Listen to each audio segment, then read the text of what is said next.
Hello and welcome, I'm DDF Racer and today I'm going to be taking a look at something new, TOCA 2 Touring Cars. Now I'm guessing you just had either one of two reactions, either number one, TOCA 2, never heard of it, or reaction 2, oh, TOCA 2, I remember that. Now, well, when I said new, I meant new for this channel, not in general like new, you know, new? This game was originally released back in 1998 and is based on the British Touring Cars Championship from that year and is considered by many to be an absolute classic. Now I need to state something very early on in this video and get it out the way.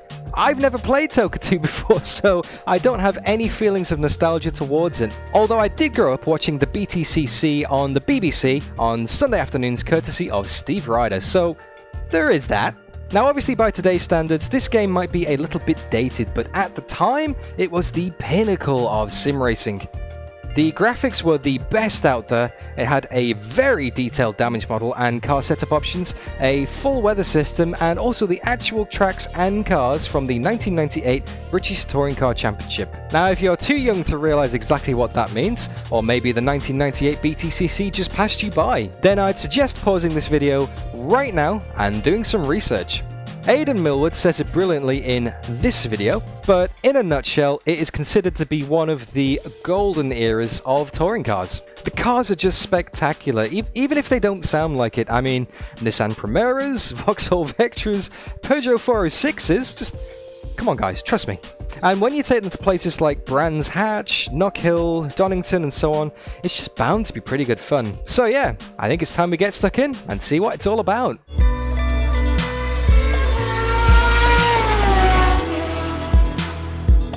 Okay, so here we are on the desktop, not on the grid. We're getting ready to launch the game though, but before I do, I want to introduce today's guest for this video.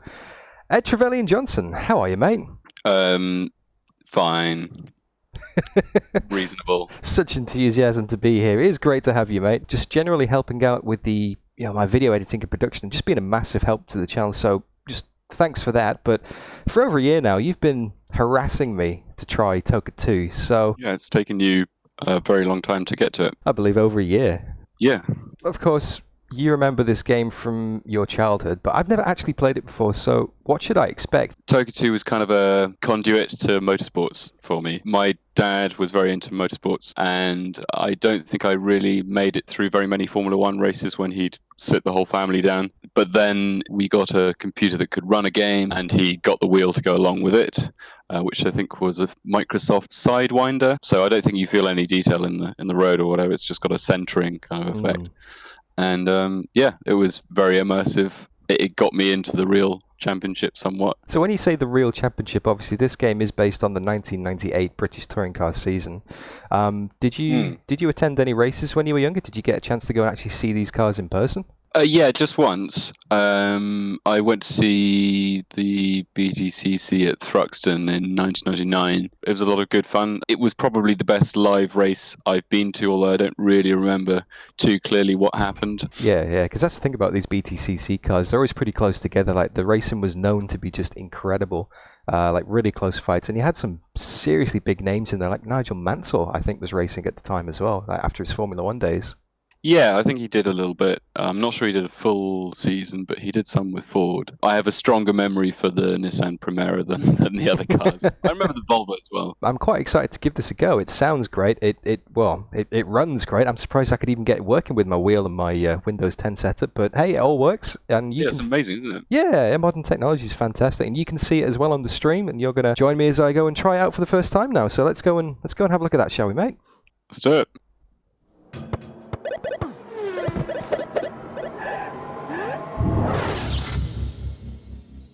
Wow, look at the pixels. Yeah,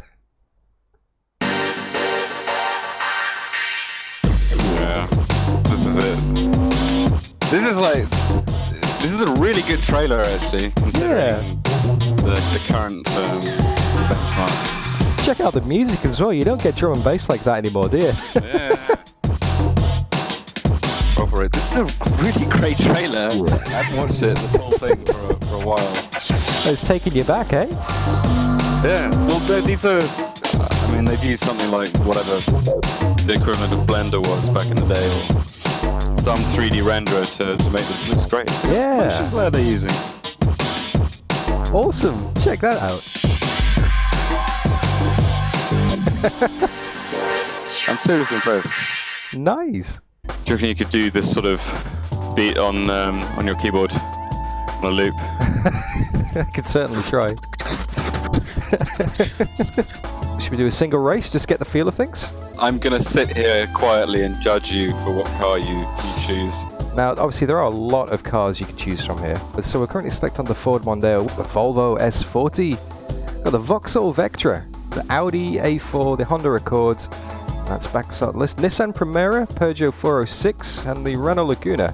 Now, obviously, there are some extra cars in this game. There's support championships. You've got the Ford Fiestas, you've got the Formula Fords, and there's a few cars which I don't think I've unlocked yet. You've got the Lister Storm, the AC Superblower, the Scorpion, the TVR, and the Jag.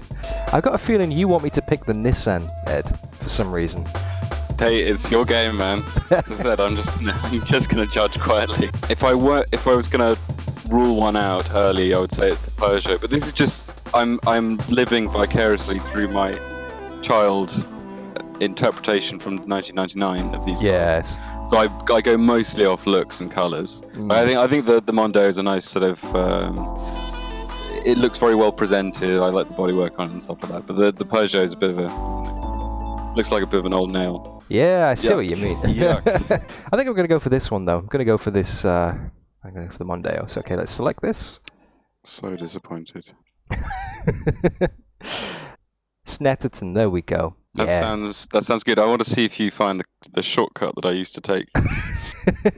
This is a shortcut, right? No. Oh, we can't be using exploits like that when it's our first race of the game. Alright, let's go out and do a pracky lap. Oh wow, graphics are pretty good in this actually, considering it's 23 years old. Yeah, those gloves.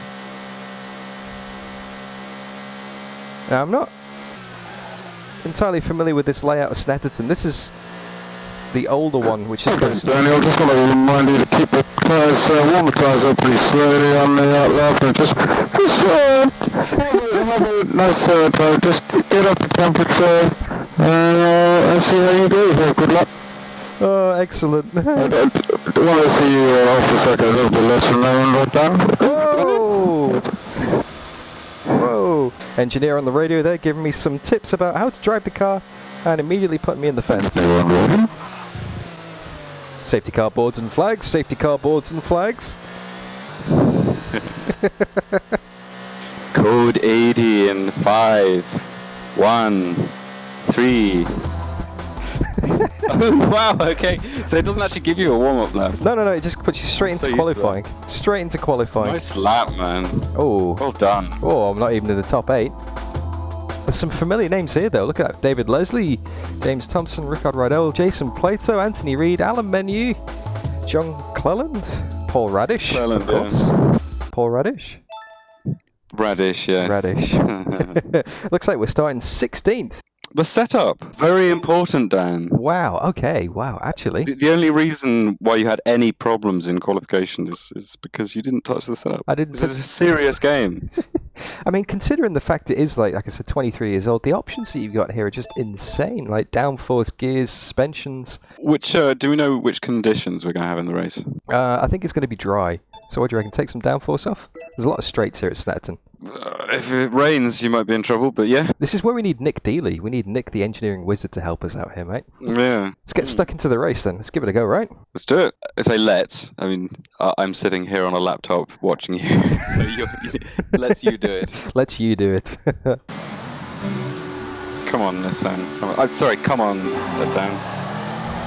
Nissan does rhyme with Dan, so I can see where you're going with that. Got the Volvo on the right of Morbidelli. Oh, he's going to cut us out. Going to push us onto the grass going into turn 1. That's good defence. Good defence. Classic British touring cars, this. Throw it up the inside. Also, I mean, you can hear... Whoa, Daniel. Take it easy. It's touring cars. You got to go for it. What's amazing for 1998 is that you've got... firstly, look, they've got some sort of blooming effects around the brake lights, which they didn't need to include, but that's a nice little touch. But you can hear all the different engine notes, which I love. Yeah. It made it makes such a difference when you're in the car and you've got a little bit of stereo sound or something like that. It's incredible, like the detail. They could have tried to make them not lock up all at the same time. Maybe that's the way to go faster, I don't know. Yeah, just reminds me of... is there tyre wear? I think there is, yes. I think there is. Because you can come in for pit stops in this game. Be generous. Look at him defend!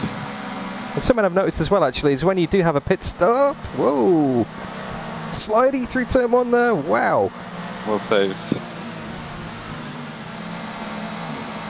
Something I've noticed, actually, pit stops. They used to have the little sticker on the window when you come into the pit stop, and they pull the sticker off and you can tell who's been in or not. Yeah. They actually do that. One of the best systems. Yeah. They actually do that. You can see who's got the sticker, yeah. Such a good thing for, it was such a good thing for viewers at the time. Because it's so simple, it's so easy to read. It was just such a great solution. I mean, the guys just literally have to rip this Velcro strip off the outside with the luminescent yellow-green kind of thing. No, it's just so low-tech, just so simple. It just works. Got a good run on, I believe that's Derek Warwick here. Yeah. Trying to defend a quarter of the way down a very long straight. It begs the question of how much has racing sim or racing game AI developed since 1998? Because it's not too bad. This is really not too bad at all. Like, they're making me work for it, they are defending. Yeah. He's on the last lap now. Peter Cox, I believe. We've got a drag race for 8th on the line. There we go. Got him. That wasn't bad. Well, I mean, it wasn't great, but it wasn't bad. Let's have a quick look at the replay, actually. See what replay system we're dealing with from 1998 here. Is that motion blur? It can't be. It looks like motion blur, or maybe they've just blurred the actual textures themselves. I think the textures are just so low res. So here we go, around the outside of Hoy in turn 1. Oh, mega loose, look at that! Alright, let's move on to the next race. Let's see what else we've got. So we got Championship, we got Challenge, we got Support Car Championship, which will be the Formula Fords and the what were they? Ford Fiestas from before as well. Single race, time trial, we've got Network Game, which I don't believe works in this version. I think that's been discontinued. But you can actually do... Nice. You can actually do split screen on... split screen multiplayer on the same computer as well. So, say if someone's physically here with me, I can get my Xbox controller out and we can have a race like that. I'd like to try that sometime. Should we go for Championship, mate? Should we give the Championship a go? I'd love to hear Tiff. I did like the Ford, but I might go for something else. There we go. Let's give this one a whirl. Why? Why? You're just doing this to annoy me. Let's give it a whirl. For goodness sake, Daniel. So the curtain goes up on the championship here at Thruxton. And it's a beautiful day here today. Absolutely perfect racing conditions. Ah, good old Tiff. He does sound like he's about to cry at any Great particular racing moment. Conditions. So he said it was going to be good racing conditions. Yep. So it's going to be dry. So let's take all the wang out. That's bold. The new TOCA rules for qualifying give the drivers only one lap to prove their mettle before the race itself begins. With only one mistake from the drivers sending them to the back of the grid, tension should be very high. Shut up, Tiff, he's driving. Do you know how he got into Formula 1? No. Or, well, it was into Formula Ford, I think. And he won it in the back of a newspaper. And that super lap secures Yes! the first pole position for Nice. the Peugeot driver. Do you really think standard still? Oh, if we do I think qualifying. this might be a bit of a boring race. You're starting from the front and you've got 3 seconds per lap on them. Should we go back and do hard then? Yep. I think perhaps. Yeah. You've got a second chance to choose a decent car this time. Okay, let's have a look then. See what options we've got. Maybe that was just a sign from the universe that we weren't meant to race the Peugeot. Yeah, it's just too good. It won too many championships. Just OP Peugeot. Yeah. Renault Laguna, Nissan Primera, Volvo. Okay, I'm going to go for the TNT Vauxhall because I just want to send it. Do you reckon this music is copyrighted? I hope not. Otherwise this video is going to get struck pretty quickly. Race of the 1998 British Perfect Touring Car for you Championship today Yeah. opens up what could possibly be the biggest and best season yet. Global audiences in excess of 2 billion show how much this sport has grown over the 2 last few billion? years. Yeah, I think that might be overstating it somewhat. Wait, 2 billion would be like a third of the world's population back then. Yeah. Watching the British Touring Car Championship. Alright, so we did put the difficulty up to hard. So on we go to the first. Whoa, listen to that session of the Vauxhall. day. Oh! Whoa, exhaust The note. drivers only one lap. Just keep your concentration on finish again, Daniel. This is a very important section of Paris. I'll just take it nice and easy. Just all the way past the last very forward. Nice that, but that's on the board. Let's see where we go. Rundown of the Woo! qualifying time. Couldn't have done it without you in the final sector there. A brilliant drive I know. ensures Oh! the Vauxhall driver's That's- first well, that's better, of isn't the it? season. I did a better lap and still got pole, but by 0.06 of a second. Yeah. Okay, this should make it a little bit more interesting then, right? Let's get on with the race. The start of a race is always important, but the start of the short sprint race is critical. Let's see what happens. Let's see what happens, eh?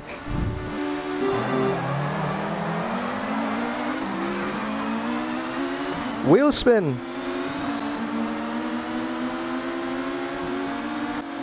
Got 0.95 of a second to Rickard Rideout. I think those changes we made to the setup are really helping us here. We're a little bit OP on the straights. All that wing we've taken out is overheating it, yeah? Is that basically? Yeah, I think so. Whoa! Yeah, something like that. Alright, here we go then. Overtaking show. Can really throw the car in. It's got so much grip. I think maybe a little bit too much grip. How's the balance of the car? Oh, it feels lots better actually. I think that little prang helped out the balance.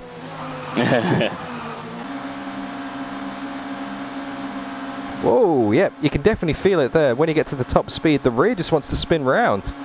Like, the physics are actually awesome. All things considered. Oh, Well, I think Daniel, he's gone round. that poor driver. Yeah, no. The primary objective of it. Stop hitting everyone, Dan. I didn't know The he was there. a primary objective of a game, a racing game, is to make the driving experience intuitive enough. I think they got that right in this game, and that's partly why it was so successful. Yeah, no, this is massively good. But it's just that balance of fun. Like, it's kind of... Oh! Too much curb again!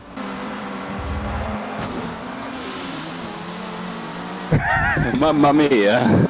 Back down to 16th again. This is not a good start for the championship. I believe it was you who got the dangerous driving Was it? warning, Daniel, yeah. Maybe. I think it might have been because you re-entered the track facing the wrong way from a gravel trap into Paul Radicic. Well, it certainly wasn't the newcomer's day today, and he'll be very disappointed with that result. Oh, the burn from That's Tiff. your channel name now. Newcomer. The young newcomer. I forgot. Yeah. I forgot there was a feature race. This is 10 laps. Let's see There how we the go. line fits into the final grid. So the Oh, it wasn't second pole. closed, and heading the grid for the first time this year. Oh, wow. Honda's James Thompson, and a good performance there from the new Vauxhall driver. He ends up starting from fourth on the grid. Think about it though, right? The amount of combinations that they must have had to record, you know, the new driver in the Vauxhall, the new driver in the Honda, the new driver in the, you know, the Renault in fourth, in fifth, in sixth. Like, Tiff must have been in that studio for days. Well, there are some secret sound bites that you can get of him stuffing up some takes. Really? I think you have to put in a cheat code or something. The new Renault driver is really going to have his work cut out to get... Does the f***ing script writer ever f***ing read these out loud, or does he just f***ing write them? have his work cut out to get him, bastard. Right, I will continue. Let's do our first feature race. You must finish first to continue in the championship. Wow, got to win this one.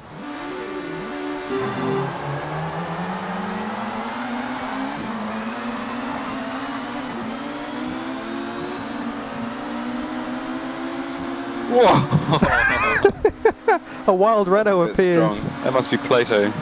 The same drivers tend to end up at the front, and the same drivers tend to end up near the back of Yeah. the grid. So they clearly have AI files. Got like talent files and Again, yeah. Yeah, exactly. Talent files, which is exactly what something like R32 uses. Oh, we got the run here. We got the OP straight line speed with the wing and the revs. We got him. Oh, Daniel. oh! I think it's bogged down then as well a little bit. Like it took a while to get going. Che faccia.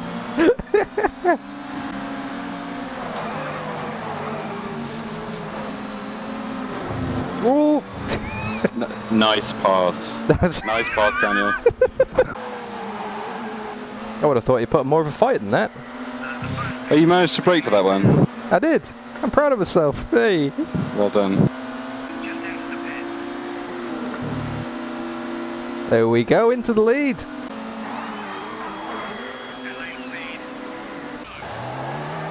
It's automatic pits, of course, but now we're back in control again.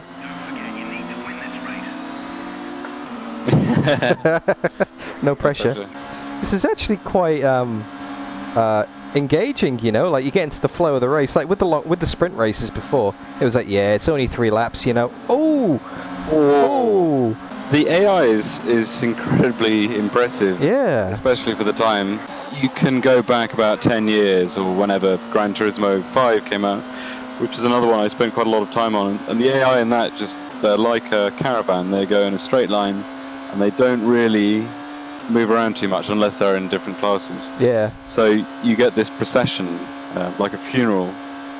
But in this game, they're side by side all the time. They're fighting with each other. Yeah. That's almost. I think that might be quite a good benchmark for AI. Do they fight with each other rather than just for Fight, you? yeah, fight with the player, yeah. Daniel, I think it's good to see another car, problem with the car. It's just head on into the pits. That'll be great. Thanks very much.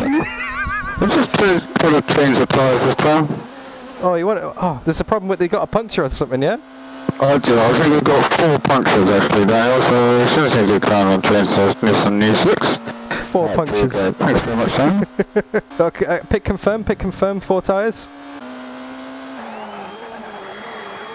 Alright, just putting the pressure on now. There he goes.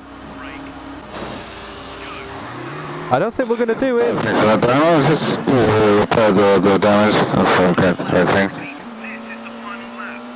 I don't think we're going to do it. This is the final lap of the race. We're back in 9th position. Daniel, well, it was a perfect strategy. Everything's looking good. Yep. Thank you, Daniel. Music. Oh, there we go. Here's the final positions. Well, with the race now over, it's the first victory of the season for Renault's Alain Menu. Well, that's not a bad result for the newcomer there. At least he finishes in the points. Well, with no hope now of taking the title, it looks like the newcomer's chances for glory this year are over. But at least he can come back again for another try. I'm going to record that and play that to you every time you don't win VLMC. You do realise we're up against a Risi, right? That's going to be every race. Yeah, you can beat him. Oh. You heard it here first, people. VLMC victory incoming. Well, I wonder what they did when they did the very earliest incarnations of esports with games like this, and this was one of them. I know that teams like Redline would do competitions on this, and you know, your Gregor Hutus and so on. I mean, this is all before the days of R Factor as well, like way before R Factor. So this was as cutting edge as it got, really. You got your NASCAR 2003, which was a massive game for sim racing, came out 5 years after this. Oh wow! Yeah, grandfather of sim racing. I think it's one of the more immersive ones. It's got a proper championship mode. It's got a lot of the little details that you saw in real life. So kids who watched the BTCC would see stuff like those "Have you done a pit stop?" strips on the real cars, and just including stuff like that, tire smoke, rain, spray. And what happens to brake lights in the rain, where they sort of bloom a little bit more? You got a wiper on your windscreen, your hand goes down to change the gears. It's all pretty amazing for 1998. And considering we're now 22 years from then, you'd almost, I don't want to sound too negative, but you'd expect things to have moved on a little bit more than they have. I suppose like physics and graphics and obviously things like virtual reality have kind of made it more immersive and made it more visually pleasing, but the actual fundamentals of like the mechanics of let's go racing and have pit stops and all the features that are there, that's pretty much still the same. It's a nice testament to this game that it's got so much. I mean, they didn't even stop at touring cars. For example, you've got games like Assetto Corsa Competizione, which is only GT3 cars. Yes. And these guys, they went the extra mile with this game, and maybe the cars are much more basic, but they got loads of other stuff like Jaguars and TVRs and open wheel Formula Fords and Ford Fiestas and so on. It's like quite a lot of bang for your buck. Oh, like the depth available in the game is amazing. Like you can just do BTCC for weeks. You do a full length championship with complete weather systems, pit stop systems, and sprint races and feature races, and that kind of thing. And even when you've done all that, you can then go and do the support races. And even when you've done that, there's cars to unlock, there's tracks to unlock. It's like you could play this game for a long time. Like I could get some serious live streams out of TOCA 2. Well, it certainly checks the box of keeping you busy in single player, which not a lot of sim racing games do these days. But yeah, this has been a lot of fun, Matt. I've really enjoyed this. Is it how you remember it? Is it what you remember playing as a kid? Is it the noises, the sounds, the visuals? It's bringing it all back? Yeah, I mean, I think it's obviously a better frame rate. Probably looks a bit better now because you've got a system that is very overpowered for what this was expecting at the time. Yeah, it was a great benchmark at the time, and I don't know. Had I not had this, I might not have gone down the path of being so invested in motorsport in a few different ways. That's a very good point. It's a very good point you make. When we are young and impressionable and we're looking for that hobby to get into, and someone throws a game like this in our faces, it's kind of hard to ignore it, I guess, right? I think so. I mean, I went along to a real round of this at Thruxton because I had the game. Thank you so much for coming along, Ed. This has been great to have you here today, mate. Thanks for staying up till midnight to join me for this TOCA 2 experience. Yeah, it is midnight. Yeah. Christ. Daniel, the things I do for you. I know. No, it's been a pleasure, and it's been very nice seeing this game again. Awesome. After however long it's been. Yeah. Okay, so there we have it. TOCA 2 from 1998. Wow. Just goes to show how much things have changed and also how much things have stayed the same as well. But yeah, I had a lot of fun recording that video, guys, and it was great. Again, thanks to Ed for joining me for the video. Great to have him along too. Now, I could definitely see myself doing some live streams and some more videos of this in the future, particularly live streams, I think, because it's just nice and chill, nice and laid back, and, you can just come along and have a nice little casual Sunday chat or something like that. So if that is something that you would be interested in seeing, then make sure you let me know in the comments, and I will get that organized. But yeah, I just want to say again, thank you so much for watching. If you did enjoy the video, leave a like, share your thoughts in the comments, and if you want to see more quality sim racing content, then please subscribe. I've been DDF Racer. Thank you so much for watching.